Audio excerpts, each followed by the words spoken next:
Right, welcome back everybody here at Hall 6. As I already promised, this talk is going to be about WebAssembly event-driven architecture. As for our two speakers, for one, we have a fire brigade officer, I think it's called, something like that, and fireman.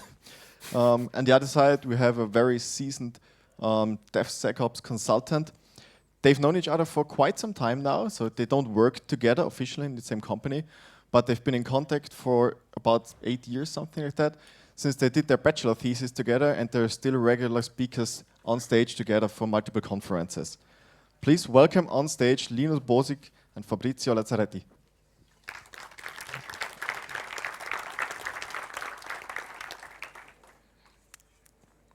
Hi, welcome also from our side. I'm Fabrizio. I'm working as a consultant in mostly insurance companies, enterprise architecture and integration architecture, and helping their companies doing event-driven architecture mostly. Also, warm welcome from my side. My name is Linus. I'm head of engineering of a Swiss startup. We're doing like home emergency system for the elderly, and during nighttime, I'm sometimes fighting fires. in IT and Yes. real fires. Yes. Good. So for that talk, we will start first with a fictional use case, but looks quite common, I hope, for most of us. And we also see it now. That's perfect. So we have a small use case that should be quite familiar, right? We have emails or some other things coming in, going to an event broker. They are already ingested, right?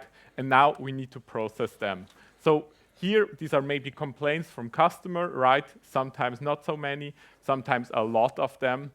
They need to be processed, that need some compute, and this needs to scale. Sometimes there is not a lot, sometimes there is a big problem, everybody can't work, they will be spammed, and they need to be handled fast. So we have then some people that need to be triaged to, maybe in this year it's an AI, right? Does it better, problem solved? Not really, but first still we need some compute in the middle that needs to handle it, to triage, read the content a little bit, and this needs to scale. So as we are on a Kubernetes conference, of course we will do that with Kubernetes, and we need there to some compute, and this needs to be scaled, right? We don't want the resources there if they're not used, and we don't, and we want to do that fast. So that's the setup for now. And now we have that, right? We will now look at, we have a lot of emails now, and we need to scale it. How can we do this? So the simplest thing, right? We have a deployment, we have some pods, we need some replicas there, we can set the number and have the replicas work there, do their work, fine. But we need there to go in, to reconfigure it with another number if more workload is coming. That's not a good solution, right? Really manual. So we can do something better. So the simplest solution there is a horizontal pod autoscaler. With the horizontal pod autoscaler, we can use some metrics, like for example, CPU and RAM usage, and see, hey, if there's going up a lot in that pod, we can scale it up. Fine. However, if we look back to our example, now we need to wait until these emails get started processing and we see that the RAM and the CPU are spiking so that we know we need more resources. We can do that better. And how can we do that? With other metrics. So we use custom metrics, and one example of these, how we can do that is KEDA. That's a CNCF product that can have other metrics, and they provide also finished trigger. So one trigger that we don't see now is Kafka. And with a Kafka trigger, we can then look with KEDA inside the Kafka cluster and see, hey, how many messages are in a topic, in a consumer group, and we need to read them, right? So we have the pod that reads read messages in a topic with a consumer group, and we there see a lag. So we read a couple of messages, but a lot of them are not read yet. Now KEDA can see this number and already act on that before even the first message was processed. And also with that, we can scale to 0. What's always fancy, right? In production, not everybody's using it, but first it sounds really great if you can go to 0, no resources used there. But of course, we have KEDA. This is using resources or anyway. So, and now we have another problem. Yeah. So first problem addressed, so we know now how to dynamically scale our workload. And now the question we ask ourselves, how to do it fast? So usually if you scale workloads, like you need to download an image, you need to start it, it needs to be ready and things like that, it takes all time. We need to be faster in our special use case, at least. So how do we make it fast? If you remember our title, there was WebAssembly in there, so the answer to that is of course WebAssembly.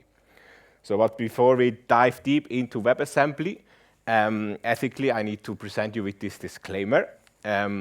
Yeah, what you hear until now with EDA and so on, that's all state-of-the-art and like graduated CNCF project, so you are very more than welcome to use it in production anytime.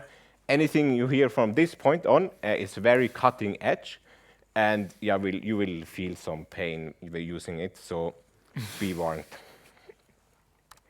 Okay, so first, let's start with WebAssembly. You maybe heard it before, but we do a short write-up of what WebAssembly is. So WebAssembly at its core is a platform-independent bytecode format. It was initially developed to run stuff in the browser faster, and there are many languages that support compiling to WASM bytecode. There are also some scripting languages which usually also then bring the whole runtime with them into the WASM environment. So WASM itself is quite lean, so there's just the bytecode definition, and yeah, you can't really call anything outside because it was built for the browser, their security is very important, and so on. But then after some while, they realized they need some ways to communicate with the outside, so they introduced the WASM system interface, or short WASI. And yeah, this provides like common system interfaces like I/O, sockets, file systems, and so on. And these interfaces can be used by your code inside the WASM environment. But now, yeah, we need to run this WASM code. The WASM code is platform independent, but yeah, we know systems are like different. So there needs to be different WASM VMs that run that. Currently, there are multiple implementations. They usually all implement these WASI interfaces. Some of them also have their own interfaces they provide, which they also let you integrate with other systems in the outside world. But they then are proprietary to each runtime, which is not great. So WASI helps there to make it portable. And then yeah, these runtimes run it on any system, so ARM, RISC-V, ARC, whatever you want. So you maybe have seen something similar before. It looks quite a bit like Java and the JVM. And there are some similarities, but there are also some specific differences. So the creators of WASM really looked at Java and what went wrong there and tried to make it a lot better. So there's also a lot of information about that on the internet. One main difference, for example, is that WASM uses an abstract syntax tree, which allows them to start parsing from the first byte. So usually with the Java bytecode, you need to scan the whole bytecode multiple times to do a validation of what you're about to run. And with WASM, it was built for the internet, so they want to stream it from the server and immediately start interpreting it. So that's one difference, for example. But yeah, now we know what WASM is, but now we need to run it on Kubernetes. So as with standard containers, you package it up, push it to some registry, and then tell Kubernetes to schedule some resource. Then you have to do a kubelet agent running somewhere on a machine, picks up your workload, and then starts communicating with your container runtime interface provider. There are different ones. There's containerd, CRIO, whatever. We focus on containerd as they are quite established. And then containerd will take care of the whole life cycle of the container. We will pull it from the registry, prepare the file system, does some other check stuff and so on. And if it's ready, then it hands it over to the OCI runtime. For containers, usually it's this run C or C run or sysbox or something that takes care of setting up like the C groups and all the other low-level stuff for containers. For WebAssembly, there's a difference, but in the end, it does something quite similar.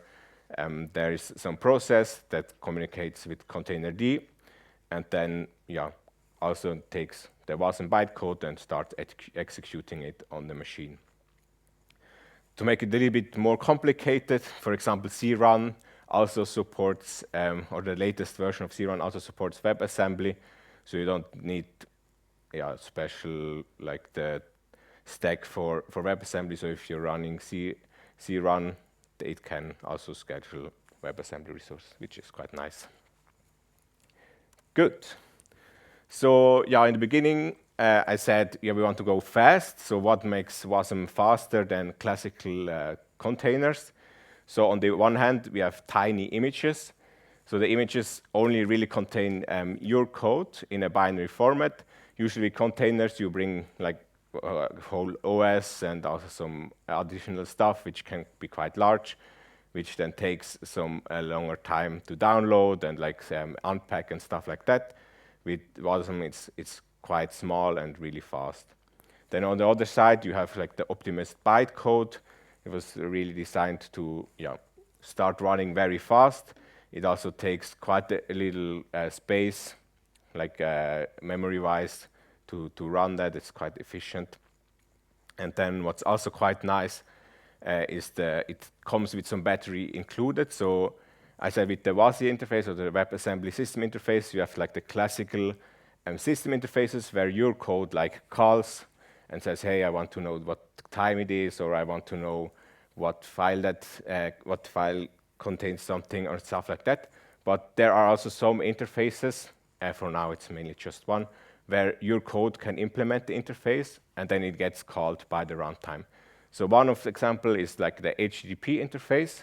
So you can write this, implement this interface and say, hey, my WASM code can handle HTTP requests. And then the runtime takes care of the whole processing of these requests and so on. So it does the parsing and so on. Your small code only needs to contain really your logic, what happens with this request, which again reduces the size of the image and again reduces the size that needs to be downloaded and makes it faster to start.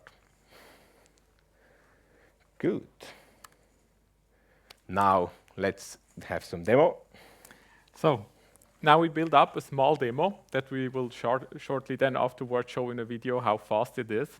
So what we build is now from the demo at the beginning, right? We have now our emails in Kafka and they get now consumed. So as you heard before, many interfaces are not yet implemented for WASM, but one that is there is HTTP. So our email consumer will just take HTTP, and we took Knative in between that reads from Kafka and then send HTTP requests to our consumer. So he can also, in theory, Knative can also do the scaling itself with functions and so on, but we didn't want that part to be done here with Knative. For that, we went with KEDA. KEDA will now look at the consumer group from Knative and see the lag again, and then we'll scale the email service with that. So the email consumer is a really small Rust WASM example, and we will now shortly look at the demo.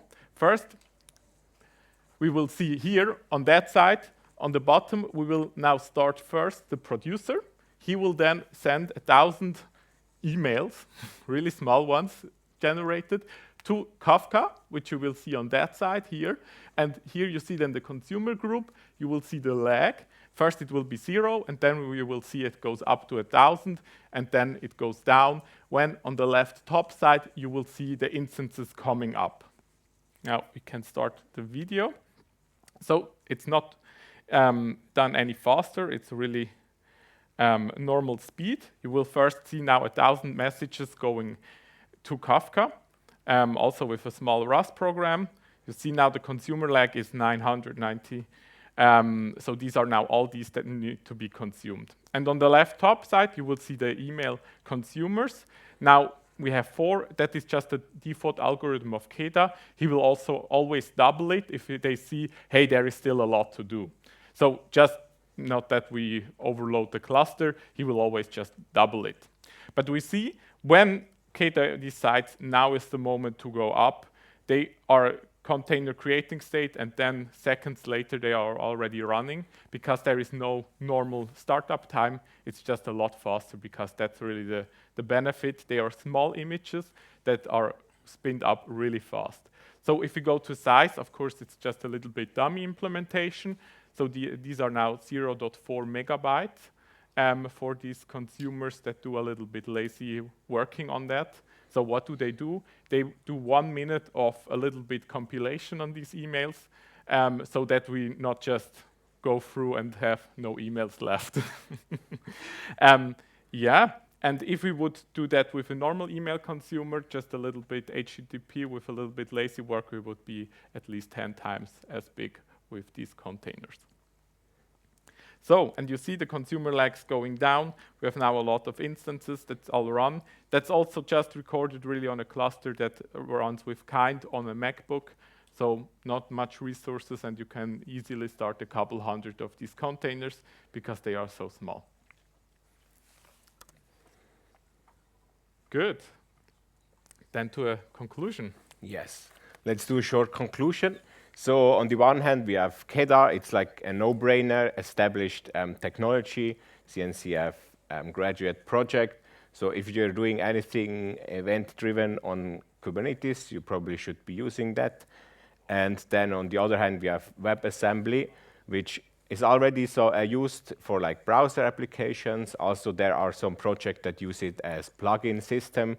So for example, Istio, you can write plugins, compile them to WASM, and then run them on the Istio cluster. But yeah, especially on the Kubernetes side, it's really bleeding edge, and yeah, it's quite painful to work with, to be honest. Yeah, I think that's our main conclusion for today. Also, maybe the WASI interface is currently on version 0.2. So yeah, there is a lot of development going on, and over the next year, we expect that to grow to something more useful than it currently is. Also, then on the one side, you have the WASI interfaces, but then you also need the programming languages and the libraries to include that or use that then to be actually useful. This will also take some time. Yeah. Cool. Then yeah, thanks a lot for your attention. So yeah, if you have any questions, we're more than happy to answer them.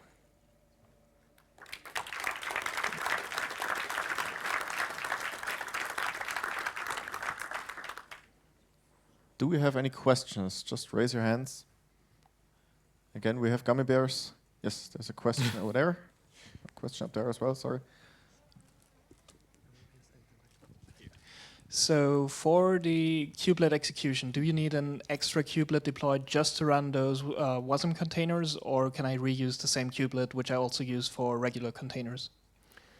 So if you install like the whole WASM stack on the bottom on your nodes, you can use the same one. Probably should tag it that the workloads are only scheduled on the nodes that have the WASM stuff on it, but yeah, you don't need special.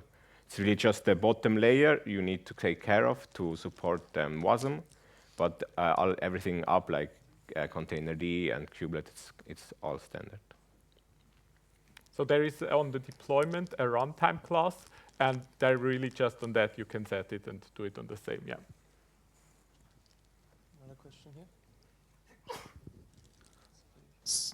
Sure. So I looked a little bit into just how WASI would be implemented, but I'm still confused, to be honest, when you said that you can strip down the containers themselves, and you made the Rust code into a WebAssembly thing that would be then a stripped down container, and maybe I misunderstood something, but from like a security and ops perspective, why is this smaller, has less? Doesn't it still base on the kernel and the user space and glibc? So OCI is really just the format that it's transferred. It's no container like a normal one, right? Normally you have the distribution, or you have at least a distro-less from Google or something. That is some workaround, right? How you do a CLI and all that stuff. That's not included. It's really just the format that defines how you upload it. And it's really just one assembly file that is in that OCI file. So it's a little bit similar to a jar file, right? So it's really just like a jar file. It's binary code, but not something in between that can then be executed. Does that make sense? Does that answer the question? Maybe for the understanding, so there is no container runtime. So it's just your WASM runtime that runs on the same operating system or the same context as the kubelet thingy. So there's no specific isolation on the whole level.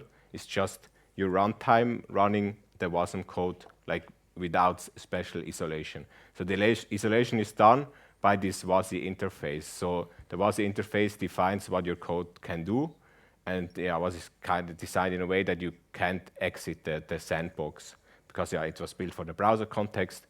We have bad experience with the whole Java thing in the browser, so one design goal was really to have easy sandboxing of the WASM code, so it runs directly without classical C groups and all that stuff. And also one great thing is all these interfaces in WASI are opt-in things. So when you run it, you can say, okay, that's an interface that I allow this container to use and others not. For example, the IO file interface is designed to be only, hey, if he wants, he can, like in Android, right, or something, he can ask for permission, and then the runtime needs to say, okay, it's fine if you go exactly to this file and not on. So also really sandboxed with only permission asking and then granting. We have another question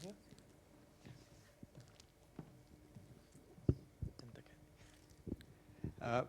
Were you able to compare the performance when you would implement a consumer in a normal container, like running in Rust or Go or whatever?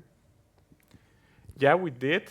The biggest difference is really the startup, right? Because at the moment we really focus just on, hey, we do some dummy work that will take 1 minute. So it takes both time 1 minute, right? There are other people that said, well, it's also faster. But at the moment, I think really there are many interfaces missing that makes it work for the most use cases.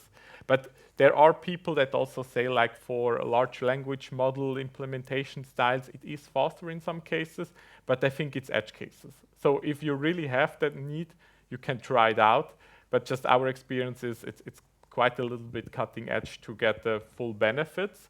Maybe also then you just use a good really very optimized programming language, right, Rust itself, right, where you can then also grant already some benefits.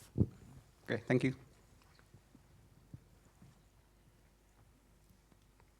I think we also had a question over there. Somebody? Yeah. Yeah.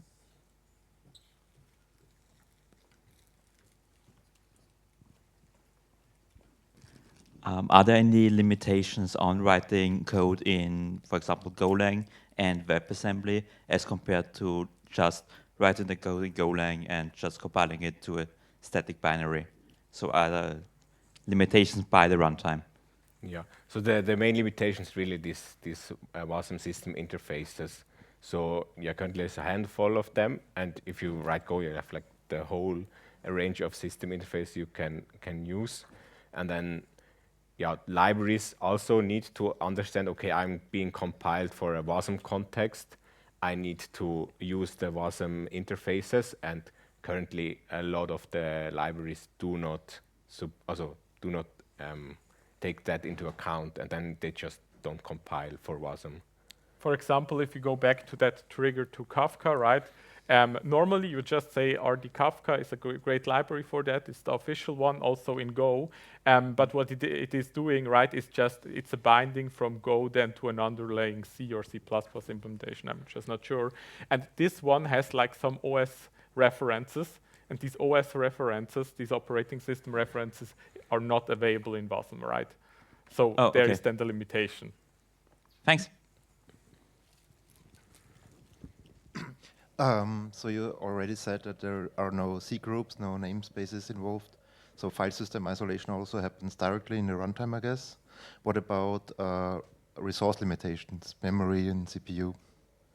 Is this also built in, or does it simply not exist? Yeah, so the WASM code is running like a VM, and yeah, you can set like the limitations for the VM. Not all of them necessarily supported currently, but yeah, on a conceptual level, yeah, you can limit the resources these different VMs are using. And also per container in quotes? Yes. Okay. Any more questions? 4, 3, 2, 1, 0.5. None. Okay. Thanks a million. Give a hand of applause.